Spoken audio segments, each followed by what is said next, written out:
Ya, Bapak Ibu dan saudara-saudara sekalian, hari ini kita satu tema dari materi satu tema terakhir, ya, satu tema terakhir, dan setelah itu Bapak Ibu nanti minggu-minggu berikut 2 kali 5 orang presentasikan rencana makalah, ya. Baik, sebagai tema terakhir kita akan melihat yaitu gembala, ya, konsep gembala. Jadi konsep gembala dalam Alkitab seperti apa penggambarannya? Nah, nah yang menarik Bapak Ibu sekalian, di dalam Alkitab ada 2 perikop yang besar yang membahas tentang konsep gembala. Di dalam PL ada di Yeskiel pasal 34. Lalu di PB ada di Yohanes pasal 10. Maka hari ini kita akan melihat 2 perikop ini, ya. Cukup panjang, kita lihat pelan-pelan, ya, khususnya yang PL cukup panjang. Kita lihat dulu yang PL, ya. Mari kita buka sama-sama Yeskiel pasal 34. Ya, Yeskiel pasal 34. Kita akan baca sebentar, ulas sebentar, baca sebentar, ulas sebentar, ya. Cukup banyak ini. Baik, yang pertama silakan satu orang, Pak Herman, silakan tolong bacakan pasal 3, ya, Yeskiel 34 1 sampai 6.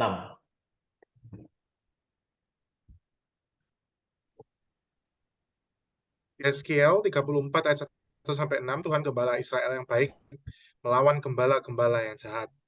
Lalu datanglah firman Tuhan kepadaku, hai anak manusia, bernubuatlah melawan gembala-gembala Israel, bernubuatlah dan katakanlah kepada mereka, kepada gembala-gembala itu, beginilah firman Tuhan Allah. Celakalah gembala-gembala Israel yang menggembalakan dirinya sendiri. Bukankah domba-domba yang seharusnya digembalakan adalah gembala-gembala itu? Kamu menikmati susunya, dari bulunya kamu buat pakaian, yang gemuk kamu sembeli, tetapi domba-domba itu sendiri tidak kamu gembalakan.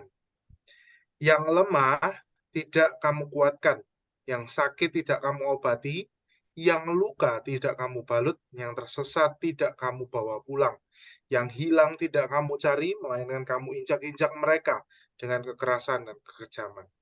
Dengan demikian mereka berserak, oleh karena gembala tidak ada, dan mereka menjadi makanan bagi segala binatang di hutan. Domba-dombaku berserak dan tersesat di semua gunung dan semua bukit yang tinggi. Ya, di seluruh tanah itu domba-dombaku berserak, tanpa seorang pun yang memperhatikan atau mencarinya. Oke, sampai situ dulu ya. Ini pasal 34 dari Yeskiel, kita berlihat ayat 1 sampai 6. Nah, Bapak Ibu sekalian, ayat 1 sampai 6 di situ apa yang kita bisa lihat, ya? Ditegaskan para gembala itu menggembalakan dirinya sendiri. Terus dipakai kalimat tanya, bukankah seharusnya yang digembalakan adalah domba-domba? Bukankah domba-domba yang seharusnya digembalakan oleh gembala-gembala? Pertanyaan seperti itu. Terus diambil contohnya apa? Yang sakit tidak diobatin, yang lemah tidak dikuatkan, yang terluka tidak dibalut, yang tersesat tidak dicari, tidak dibawa pulang. Gambarannya seperti itu. Jadi domba-domba itu dikatakan ya menjadi makanan bagi segala binatang di hutan. Nah, ini gambaran yang Tuhan lakukan di zaman nubuat yang disampaikan oleh Yeskiel berkaitan dengan gembala-gembala Israel. Nanti pelan-pelan kita akan lihat lagi ayat-ayat ini. Sebenarnya dia mau bicara apa? Ya, apa yang dia maksud gitu loh sebenarnya dengan gembala-gembala di sini. Ya, tapi ada gambaran di sini gembala malah menggembalakan dirinya sendiri. Harusnya domba-domba yang digembalakan oleh mereka, tapi ternyata itu dikatakan tidak dilakukan. Ya, itu gambarnya. Terus mari kita coba yang ayat-ayat berikut. Ya, minta 2 orang baca ini. Ayat 7 sampai sampai 12, entah Ibu Ida baca, terus 13 sampai 16, ya, minta Pak Sebastian baca. Silakan. 7 sampai 13 ya, Pak. 7 sampai 12. Ya. Oleh sebab itu, hai gembala-gembala, dengarlah firman Tuhan. Demi aku yang hidup, demikianlah firman Allah. Sesungguhnya oleh karena domba-dombaku menjadi mangsa dan menjadi makanan bagi segala binatang di hutan, lantaran yang mengembalakannya tidak ada, oleh sebab gembala-gembalaku tidak memperhatikan domba-dombaku, melainkan mereka itu mengembalakan dirinya sendiri, tetapi domba-dombaku tidak digembalakannya. Oleh karena itu, hai gembala-gembala, dengarkanlah firman Tuhan. Beginilah firman Tuhan Allah, aku sendiri akan menjadi lawan gembala-gembala itu, dan aku akan menuntut kembali domba-dombaku dari mereka, dan akan memberhentikan mereka mengembalakan domba-dombaku. Gembala-gembala itu tidak akan terus lagi mengembalakan dirinya sendiri. Aku akan melepaskan domba-dombaku dari mulut mereka, sehingga tidak terus lagi menjadi makanannya. Sebab beginilah firman Tuhan Allah, dengan sesungguhnya aku sendiri akan memperhatikan domba-dombaku dan akan mencarinya. Seperti seorang gembala mencari dombanya pada waktu dombanya itu tercerai dan kawanan dombanya. Begitulah aku akan mencari domba-dombaku dan aku akan menyelamatkan mereka dari segala tempat, kemana mereka diserahkan pada hari berkabut dan hari kegelapan.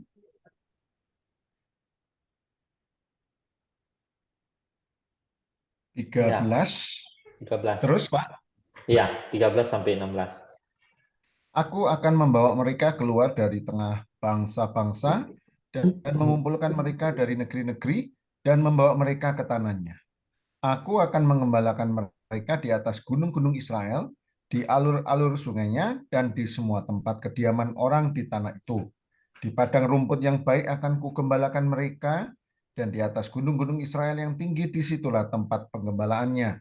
Di sana, di tempat penggembalaan yang baik, mereka akan berbaring, dan rumput yang subur menjadi makanannya di atas gunung-gunung Israel. Aku sendiri akan mengembalakan domba-dombaku, dan aku akan membiarkan mereka berbaring. Demikianlah firman Tuhan Allah. Yang hilang akan kucari, yang tersesat akan kubawa pulang, yang luka akan kubalut, yang sakit akan kukuatkan, serta yang gemuk dan yang kuat akan kulindungi. Aku akan mengembalakan mereka sebagaimana seharusnya.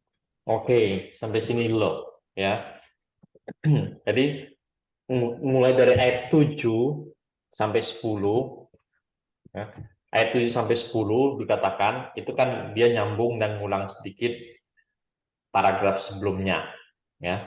Jadi mereka tidak akan lagi mengembalakan dirinya sendiri. Para gembala itu tidak akan lagi mengembalakan dirinya sendiri. Kenapa dikatakan begitu? Karena dikatakan di dalam ayat yang khususnya ayat yang ke-10 di situ ya. Dikatakan Tuhan akan memberhentikan mereka. Terus Tuhan akan melepaskan domba-dombanya dari mereka. Ya. Dikatakan Tuhan akan memberhentikan mereka, terus Tuhan akan mengambil kembali dombanya, ya, domba-dombanya dari para gembala itu. Itu digambarkan di ayat 7, 8, 9, 10. Ya, seperti itu.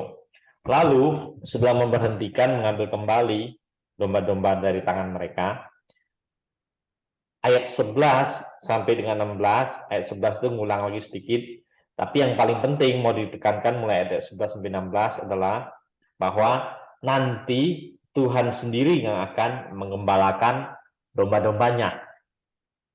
Ya. Jadi setelah diambil kembali dari gembala-gembala itu, ya, dilepaskan dari gembala-gembala itu diberhentikan. Yang lebih penting lagi adalah nanti Tuhan sendiri akan menggembalakan mereka, dan lalu digambarkan apa yang akan dilakukan, misalnya ya digambarkan itu yang di kemana mereka berserak ya akan dibawa kembali. Yang hilang dicari, yang tersesat dibawa pulang, yang luka dibalut, yang sakit dikuatkan, yang gemuk dan kuat dilindungin, dan seterusnya. Ya. Yang jelas ini adalah jadi Tuhan sendiri yang mengembalakan mereka.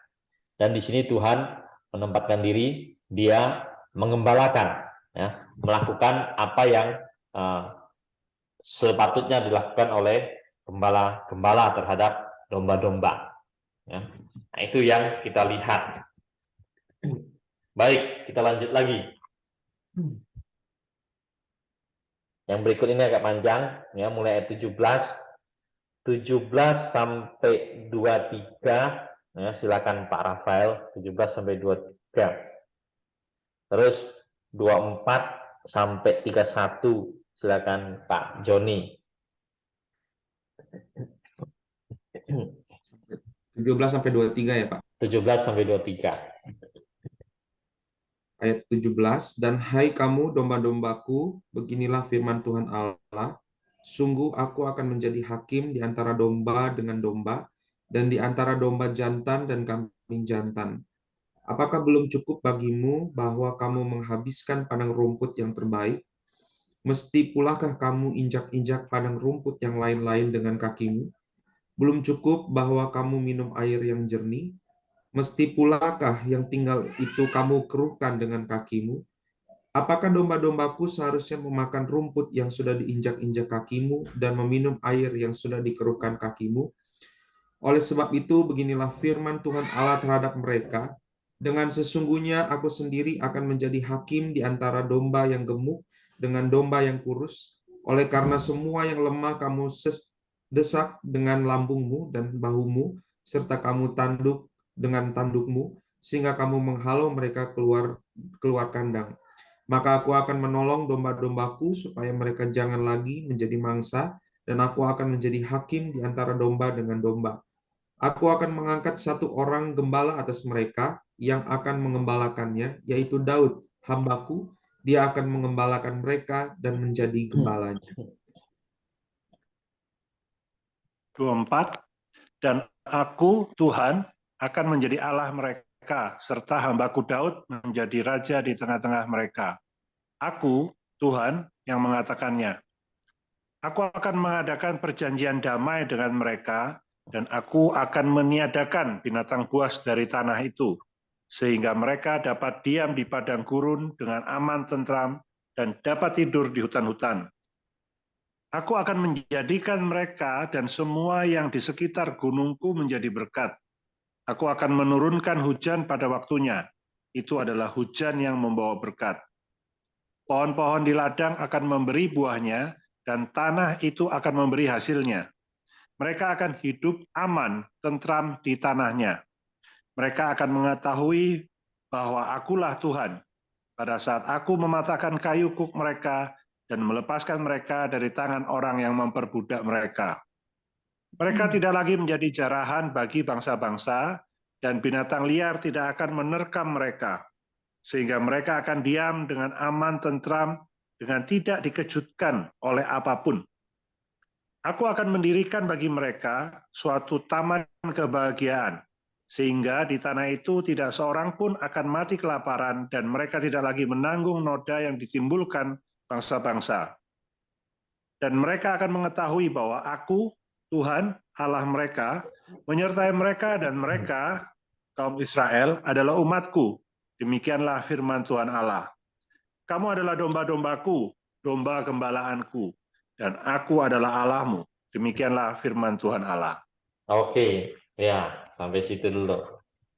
Jadi, perikop ini terus berlanjut, dan mulai ayat 17.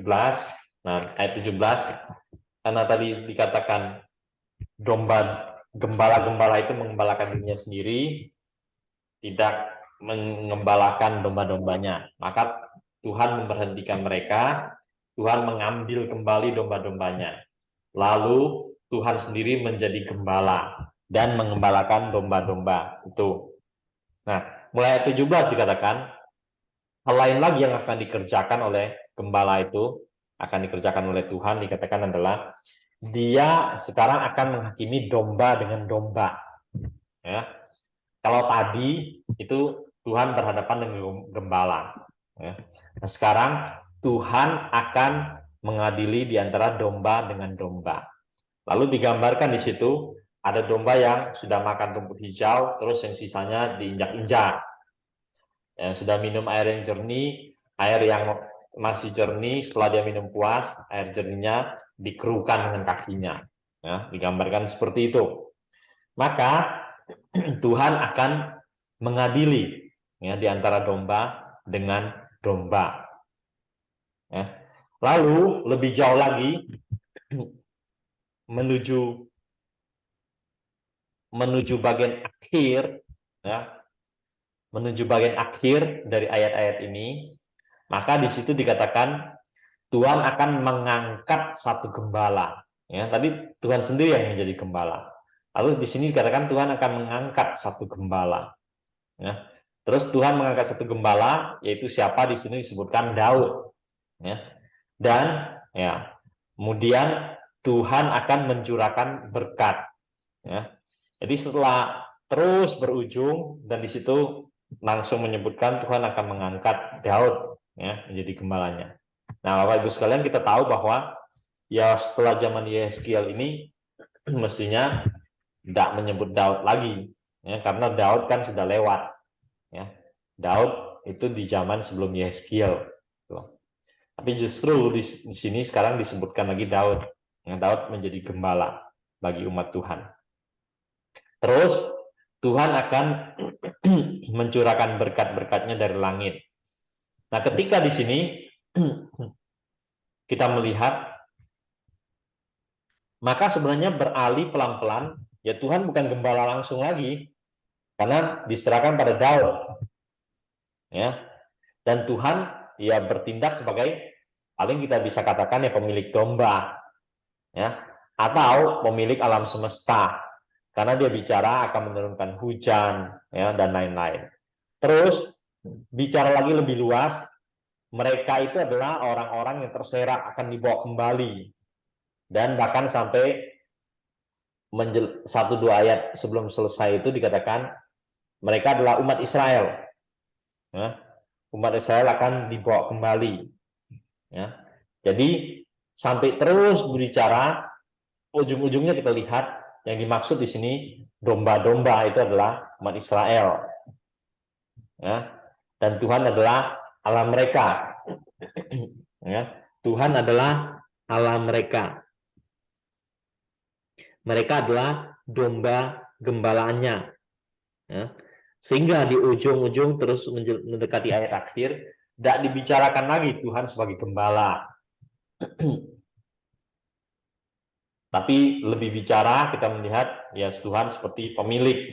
Ya, karena pengembalaannya diserahkan pada Daud, dikatakan begitu. Nah, jadi Yeskiel pasal 34 memberikan kita gambaran yang besar tentang gembala ya, dengan konteks seperti ini yang kita lihat Bapak Ibu sekalian. Ya. Oke, silakan. Kita batasin dulu sampai Yeskiel ini dulu.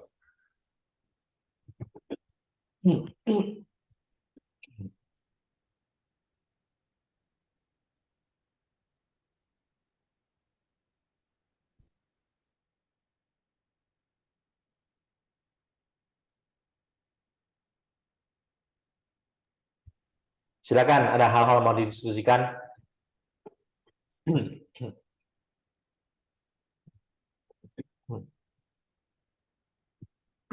Ya, Pak Ali. Iya. Kalau mengacu pada ayat yang keempat ya, Pak. Ini bisa nggak, Pak, jadi definisi tugas-tugas gembala? Jadi yang lemah, menguatkan yang lemah, mengobati yang sakit, membalut luka, dan membawa kembali yang sesat, ya, Pak. Boleh nggak kita kalau pakai ayat ini untuk tugas gembala ya secara garis besar bisa dikatakan cuma 4 ini gitu, Pak? Ya, ya, oke. Ayat muncul di ayat 4, terus muncul ayat 16 nanti. Ya. Yang lemah tidak kamu kuatkan, yang sakit tidak diobatin, yang luka tidak dibalut, yang tersesat tidak dibawa pulang, yang hilang tidak dicari, melainkan diinjak-injak dengan kekerasan dan kekejaman. Kalau ayat 16 bilangnya, yang hilang kucari, yang tersesat kubawa pulang, yang luka kubalut, yang sakit akan kuatkan, yang gemuk dan kuat akan kulindungin. Aku akan mengembalakan mereka sebagaimana seharusnya. Ya. Ini bisa, ya. Paling kita hanya melihat komponen-komponen, ya, yang berkaitan dengan pengembalaan domba. Ya. Tadi ini betul-betul adalah satu deskripsi orang zaman dahulu menggembalakan domba, ya, secara harafiah. Maksudnya gitu ya. Secara harafiah orang zaman dahulu menggembalakan domba yang sepatutnya seperti itu, ya. Ini tetap kita, kalau kita lihat, ini kan hanya gambaran pekerjaan gembala domba yang harafiah di zaman orang Israel dahulu, ya. Nah, paling-paling kalau kita hanya membatasinya seperti itu, ya, walaupun ada hal-hal yang poin-poin relevan, ya bisa juga, ya. Tapi menurut saya tidak boleh kita hanya melihat gitu, ya. Karena apa? Karena sebenarnya di situ dia hanya mau memberikan gambaran, ya. Sementara ya pekerjaan sebagai gembala di sini pun, ya, ini pun kan juga adalah gambaran, ya. Kan di sini gambaran seorang gembala ternak di zaman Israel dulu, ya. Oh, pada akhirnya perikop ini ya juga bukan mau bicara hal-hal begitu, ya. Tapi kan perikop ini mau memberikan satu gambaran tentang Tuhan, umat Israel, dan gembala yang pernah menggembalakan umat Israel. Kalau tanggapan saya seperti itu.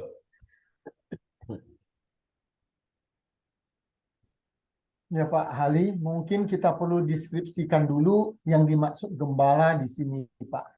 Ya. Apakah itu mengacu kepada siapa? Jadi jangan sampai kita langsung terapkan, oh kita ini gembala, hamba Tuhan. Jadi ini berbicara tentang kita atau dunia kerja kita. Jadi mungkin terlalu jauh. Jadi kita deskripsikan dulu, karena ini juga menyangkut yang dimaksud gembala itu bisa jadi, kalau yang terang-terang adalah, ini kan figuratif Pak, figuratif dari pemimpin bangsa Israel. Yang disebut nama sudah jelas yaitu Daud misalnya. Lalu Tuhan sendiri sebagai gembala.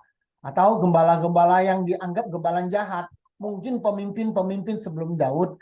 Atau Daud itu hanya sebagai simbol. Karena ini kan cerita sudah lewat gitu Pak. Ataukah menyinggung secara keseluruhan bangsa Israel. Bahkan ditarik sampai mungkin secara totality ya sampai hari ini atau sampai yang akan datang, bahwa suatu hari dia mereka akan kembali dan Tuhan akan jadi gembalanya. Apakah itu orientasinya sampai ke eskatologi ataukah sebatas kasus zaman itu, ketidakadilan yang terjadi zaman itu, dan firman Tuhan ini menegur pemimpin-pemimpin zaman itu. Jadi gembala perlu kita deskripsikan dulu itu mengacu kepada siapa Pak. Kemudian ini adalah bersifat kasuistik waktu itu ataukah bersifat ditarik sampai ke zaman kita ini atau bahkan eskatologi itu loh Pak. Makasih. Ya. Oke, silakan. Yang lain mau memberikan tanggapan? Iya Pak, mungkin kalau lihat dari ayat 3 sama 4 yang bagian akhir, ya mungkin bisa diperluas, bisa dipersempit ini untuk pemimpin-pemimpin yang memanfaatkan jabatannya mungkin Pak ya. Jadi termasuk gembala, hamba Tuhan atau majelis, dan kalau dalam skup pelayanan di gereja, karena di ayat 3 kan kamu menikmati susunya, jadi memanfaatkan gitu kan. Tugas pengembalaan nggak dijalankan, tapi melainkan kamu injak-injak mereka dengan kekerasan dan kekejaman. Mungkin penekanannya pada penyalahgunaan jabatan ya Pak Ali ya. Oke, makasih. Silakan, saudara-saudara yang lain.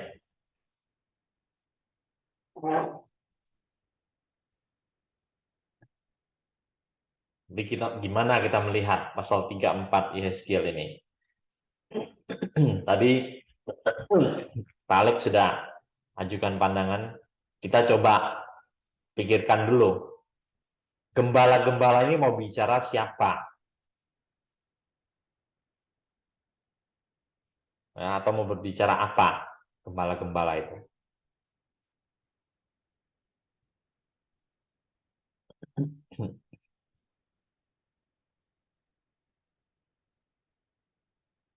Keseluruhan persoalan tetap pada gembala di dalam perikop ini.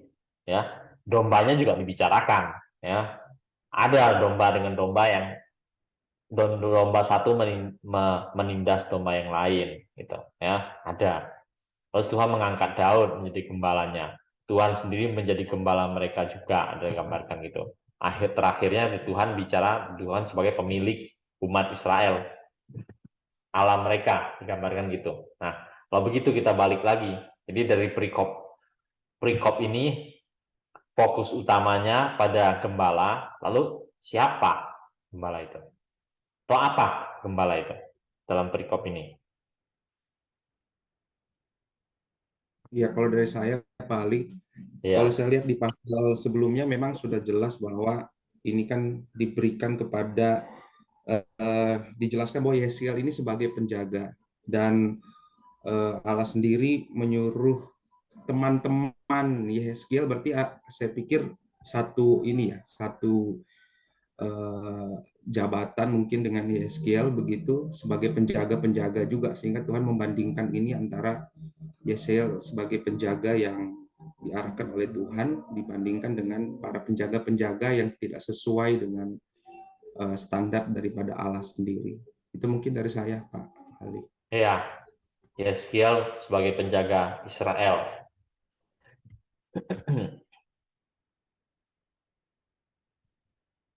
Baik, silakan. Yang lain kalau ada. Ya, mungkin dari saya Pak Ali. Ya. Ya, seperti yang sudah Pak Hadi jelaskan, memang dalam perikop ayat pasal 34 ini secara keseluruhannya mengambil atau dapat dibagi dalam beberapa bagian, yaitu fokus utama kepada gembala Israel, terus memperhatikan domba-domba Israel, domba-domba yaitu orang-orang Israel, dan juga mengangkat satu orang gembala bagi mereka, yaitu gembala yang benar-benar yang akan dijanjikan nanti, lebih kepada tipologi yaitu Kristus ya Pak. Tetapi memang yang menjadi pertanyaan Pak Alex tadi, siapa gembala, sepakat dengan Pak Rafael, di mana ini adalah orang yang memiliki kewajiban untuk mengembalakan, dan ketika menganalisa konteks ini ya tingkat orang yang bisa mengembalakan ya seperti Yehezkiel ini sendiri, dan mungkin pada saat itu juga ada gembala-gembala yang dipercayakan atau sederajat dengan Yehezkiel tetapi tidak berbuat sebagaimana dengan firman Tuhan. Dari saya seperti itu sih Pak. Ya, terima kasih.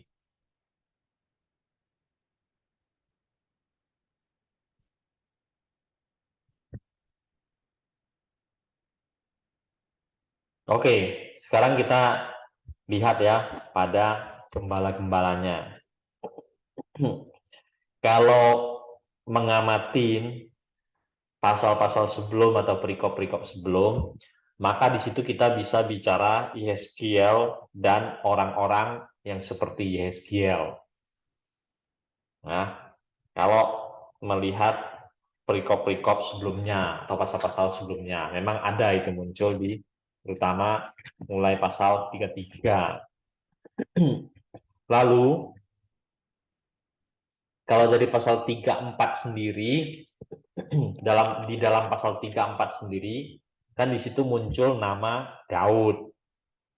Ya, muncul nama Daud ya, di mana jelas itu adalah dulunya raja. Ya. Nah, oleh karena itu paling secara umum kita baru bisa mengatakan di sini yang dimaksud gembala-gembala adalah pemimpin-pemimpinnya orang Israel, ya. Tapi pemimpin itu seperti apa, ya, cakupannya seperti apa, itu yang kita harus pikirkan, ya, di dalam bagian ini. Kalau kita bicara Daud, maka di situ kita bicara raja, pemimpin orang Israel, khususnya di dalam bidang politik, ya. Dan di dalam pasal 34 di sini kan juga ada bicara soal ya pembuangan, terus nanti dibawa kembali, terserak kemana-mana itu dibawa kembali, ya. Nah, itu banyak urusannya adalah politik, sehingga dalam hal ini pemimpin politik, nah, kalau kita bicaranya di dalam skop pasal ini saja. Terus tadi kalau kita melihat pada pasal-pasal sebelum, perikop-perikop sebelum, maka di situ tadi disebutkan, ya, beberapa orang di antara Bapak Ibu menyebutkan diri Yeskiel, ya, diri Yeskiel sebagai gembala, juga orang-orang lain, rekan-rekan Yeskiel yang juga sebagai gembala. Nah, kalau bicara dalam hal seperti ini, maka kita banyak akan bicara tentang pemimpin-pemimpin agama di zaman itu, ya, baik itu imam maupun juga nabi, ya, dan khususnya terutama ya dua itu, imam dan nabi, ya. Jadi pemimpin di bidang agama, imam dan nabi, mereka itu sebagai gembala-gembala bagi orang Israel. Lalu tadi di pasal ini kita juga melihat Daud, ya, Daud dalam kapasitas di dunia politik, memimpin di dunia politik sebagai raja. Dia dan penerus-penerusnya atau orang-orang termasuk sebelumnya, raja-raja sebelumnya adalah gembala bagi Israel, ya. Jadi paling tidak dua itu kita bisa lihat, ya, di sini. Gembala bagi Israel dalam bidang politik, gembala bagi umat Israel dalam bidang keagamaan, ya. Jadi dua hal itu kita bisa lihat, ya, di dalam bagian ini. Nah, sementara kalau di dalam seluruh PL kita tahu hal lain lagi yang menonjol dalam PL tentu adalah yaitu kan imam, raja, nabi, ya. Tadi kita sudah sebutkan imam dengan nabi, ya, imam dengan nabi dalam kapasitas yang sama. Sementara raja tadi kita pisahkan.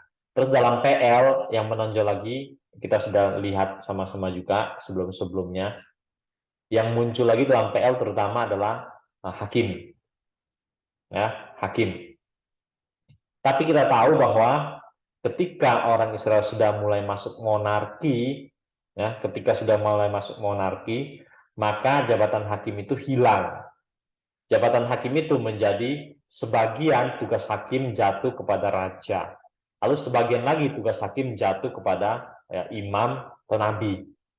Ya, kebanyakan sih jatuh kepada raja. Karena masalah penghakiman, ya, masalah mengadili perkara-perkara di kalangan sesama orang Israel, itu banyak kan adalah urusan-urusan yang non-agamawi. Ya, banyak urusan-urusan non-agamawi, ya, sengketa tanah, ya, perselisihan ini, perselisihan itu, dan lain-lain, termasuk ya harta warisan dan lain-lain, ya, termasuk jual beli budak dan lain-lain, hal-hal begitu, ya. Oleh karena itu di belakangan hari tugas hakim itu jatuh pada raja, ya. Nah, sementara imam tetap akan berjalan dan nabi akan tetap berjalan. Nah, jadi paling tidak gembala-gembala di dalam konteks Yeskiel pada zaman itu kita bisa membuatnya menjadi konkret, yaitu raja, imam, nabi, ya, atau raja, nabi, imam, ya. Dan khususnya sebenarnya adalah banyak hanya bicara raja dan imam, raja dan nabi, nabi dan raja, ya, sering begitu. Oke, sampai sini dulu, silakan tanggapin.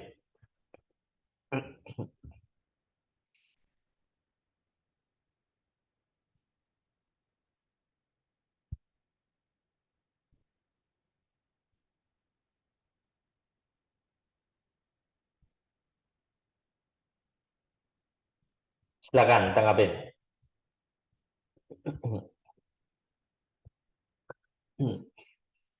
Ya, Pak Hali, kalau dari saya sependapat dengan Pak Hali karena satu hal menarik yang disampaikan Yehezkiel, dia dapat menjawab solusi tanpa condong kepada satu pemimpin, yaitu contoh hanya kepada raja atau kepada nabi atau kepada imam, tetapi dia menggunakan istilah gembala sebagai suatu kenyataan atau hal yang dilihat setiap hari pada zaman itu. Siapa status dari gembala ini, yang mana status sebagai gembala yaitu menuntun dombanya. Jadi sebagai seorang pemimpin baik dari sisi nabi, raja maupun imam, di situ dia dapat merangkum semua dengan istilah gembala. Dan saya sepakat dengan Pak Hali, di mana gembala ini mewakili tiga hal ini, tiga pemimpin dalam segi politik dan juga keagamaan ini. Ya, dari saya seperti itu, Pak. Terima kasih. Ya, terima kasih.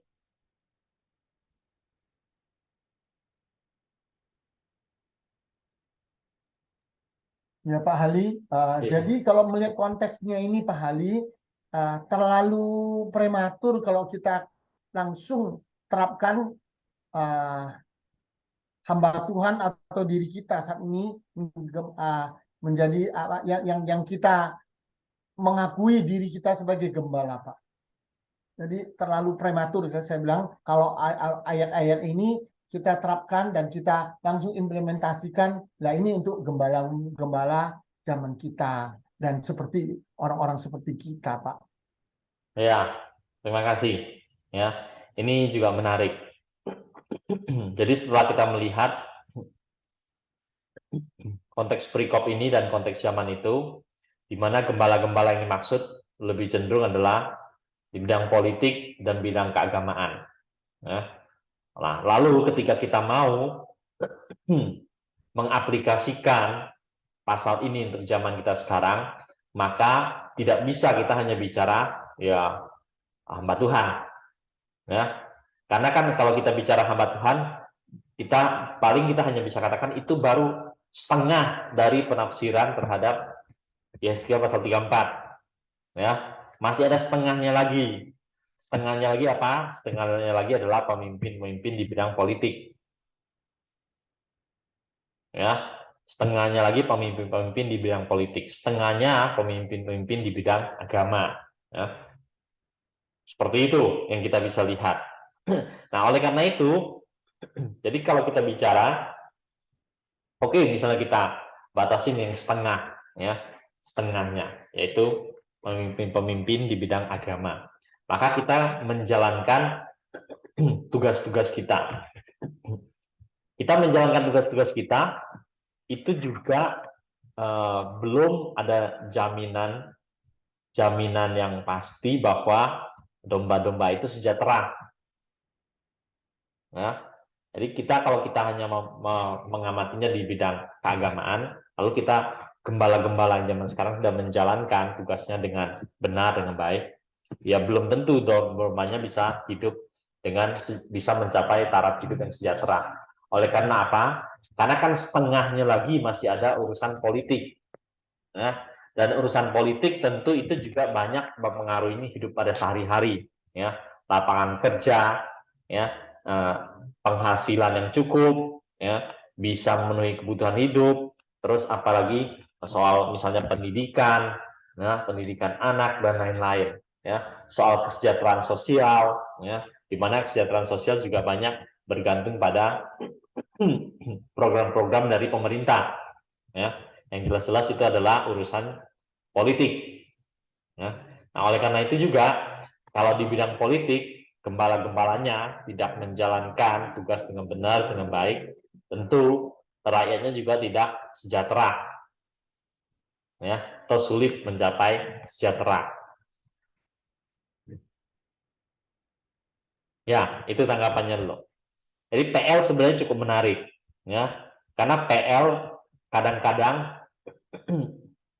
dia mau bicara keseluruhan hidup manusia, ya, seluruh aspek hidup manusia, dan di dalam bagian ini dipisahkan dua aspek aja, politik dan keagamaan. Seluruh aspek diwakili oleh separuhnya politik, separuhnya keagamaan.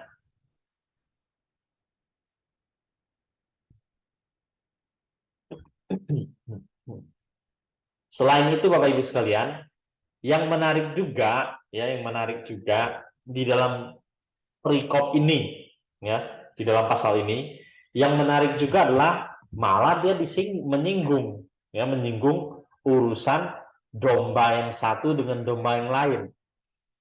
Ya, ada domba yang satu menindas domba yang lain, dan kelihatannya ya gembalanya tidak menjalankan tugas untuk mengadili di antara domba dengan domba itu. Oleh karena itu Tuhan katakan dia akan mengadili di antara domba dengan domba. Ya. Nah, ini juga hal yang menarik untuk kita perhatikan. Kalau kita berbicara secara keagamaan saja, ya bisa aja satu hari domba kita yang satu dengan domba kita yang lain ada persoalan di situ. Nah, ada persoalan di antara mereka. Nah, kita juga harus menjadi penengah di antara mereka yang sedang berpersoalan. Ya. Kita belum berbicara sampai berperkara begitu, ya, berperkara urusan dagang, ya, atau urusan-urusan yang lain. Kita bicara soal hal-hal yang berkaitan dengan ya, dan relasi deh, ya, di antara domba dengan domba.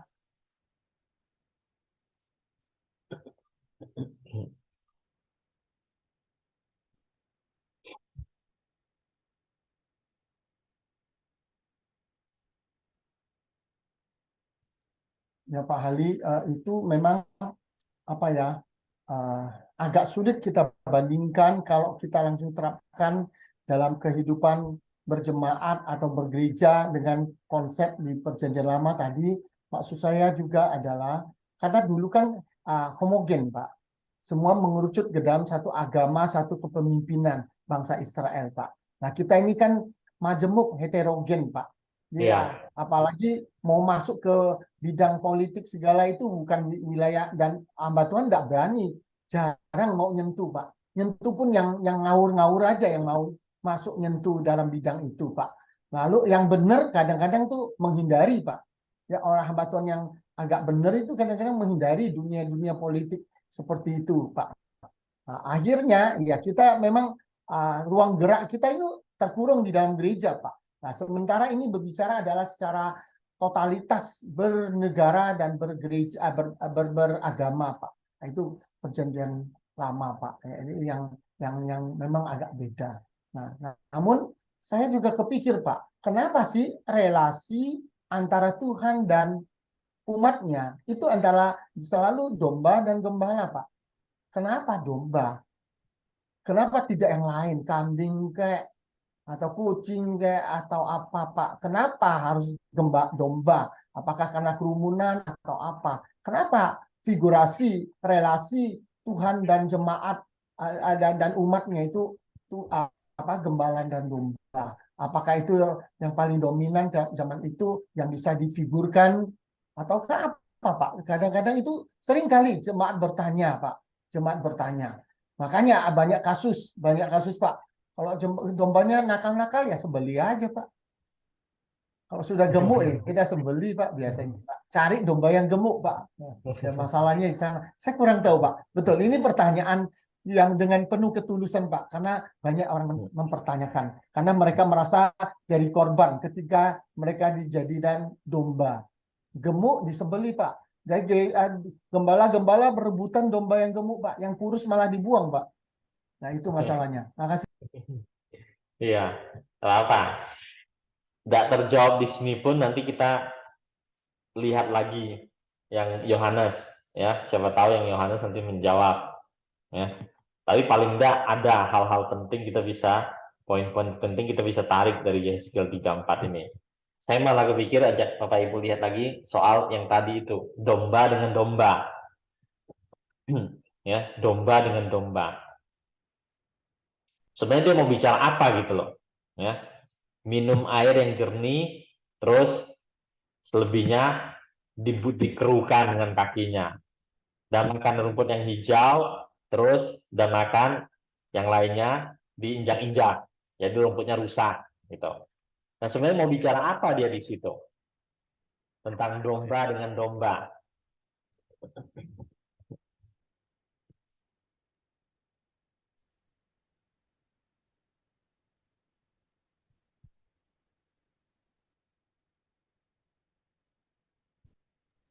Ali, mungkin Ya, sebelum sampai di situ, saya sempat terpikir tadi, apakah justru ini pasal ini justru kan tadi Pak Ali jelaskan tentang pemisahan antara agama dengan politik ya.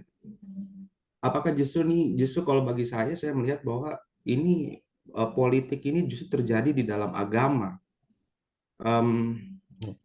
Ya ini sangat berbahaya juga karena kalau lihat ke situ berarti juga relevan kalau bagi saya bagi hari ini, karena ya memang di dalam organisasi apapun akan ada politiknya gitu ya.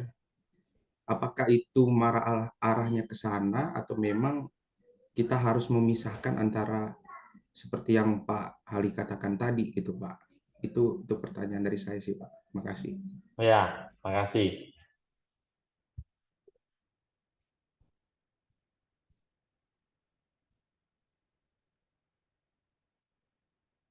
Saya terpaksa memisahkan menjadi dua bagian itu, ya, politik dan agama. Itu adalah dalam rangka upaya untuk mencari tahu sebenarnya di dalam bagian ini yang dimaksud gembala itu siapa, ya, apa yang dimaksud gembala itu apa, ya.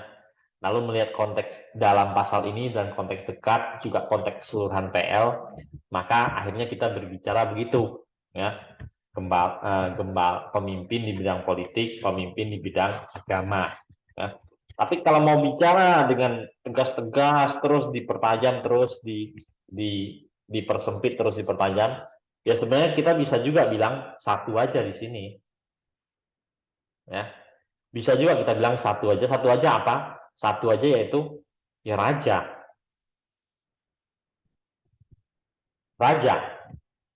Ya. Apakah tidak bisa misalnya soal nabi, imam, bisa aja, tapi tidak terlalu menonjol. Ya, tidak terlalu menonjol. Untuk perikop ini loh. Ya, untuk perikop ini tidak terlalu menonjol. Tidak terlalu banyak ayat-ayat yang bisa mendukung bahwa yang dimaksud adalah nabi atau imam. Tapi cukup banyak ayat-ayat yang bisa mendukung bahwa yang dimaksud adalah raja. Ya. Nah, kenapa bisa begini kondisinya? Ya, dan tentu berbeda dengan zaman kita sekarang. Banyak faktor ya, perkembangan zaman dan lain-lain. Tapi yang paling penting adalah karena di zaman Israel itu sistemnya kan adalah teokrasi. Ya. Di zaman Israel sebenarnya sistemnya kan teokrasi. Lalu pelan-pelan Israel belajar dari bangsa-bangsa lain. Tapi tetap unsur teokrasinya itu masih sangat menonjol. Ya.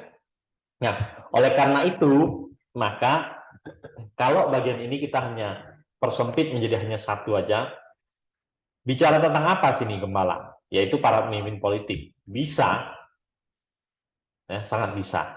Karena apa? Dalam skup teokrasi, ya raja itu dia untuk mengambil keputusan dan lain-lain didasarkan pada Taurat. Oleh karena itu dia juga tidak bisa sembarang bergerak, ya. Maka dia juga tidak dibagi-bagi dua macam lagi, berarti juga tidak masalah. Ya sudah, pemimpin yaitu raja. Itu yang dimaksud gembala di sini. Bisa menjadi seperti itu. Ya. Dan yang dimaksud di sini tidak ada urusan dengan nabi, dengan imam, bisa begitu. Ya. Karena memang bicara di sini kan banyak hal-hal adalah ya kesejahteraan domba, keamanan domba, dan lain-lain, berserak, dibawa pulang, dan seterusnya, dan seterusnya. Ya, itu bicara banyak hal, ya bicara politik. Ya, yang bisa memenuhi semua kebutuhan domba-domba di situ adalah ya unsur dari politik. Ya. Nah, termasuk tadi saya ajak kita melihat lagi, kenapa di sini digambarkan domba yang satu dengan domba lain, ya. Dan digambarkannya adalah soal merebut makan rumput, terus berebut minum air. Ya.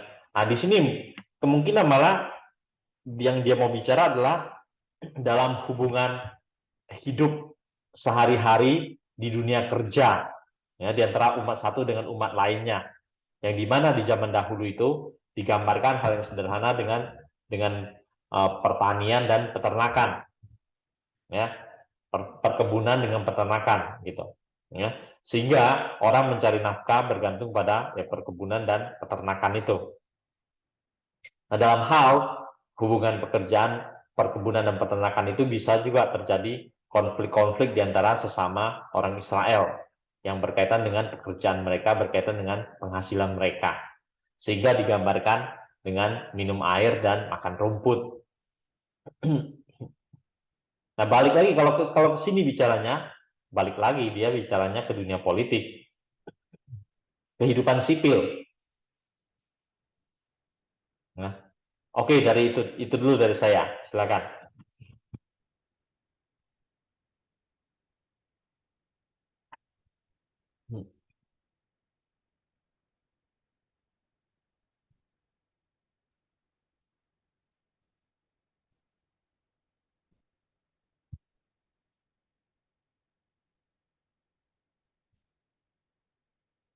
Ya, kalau tidak ada, kita break 5 menit. Ya, silakan Bapak Ibu mau ke WC, mau minum, break 5 menit.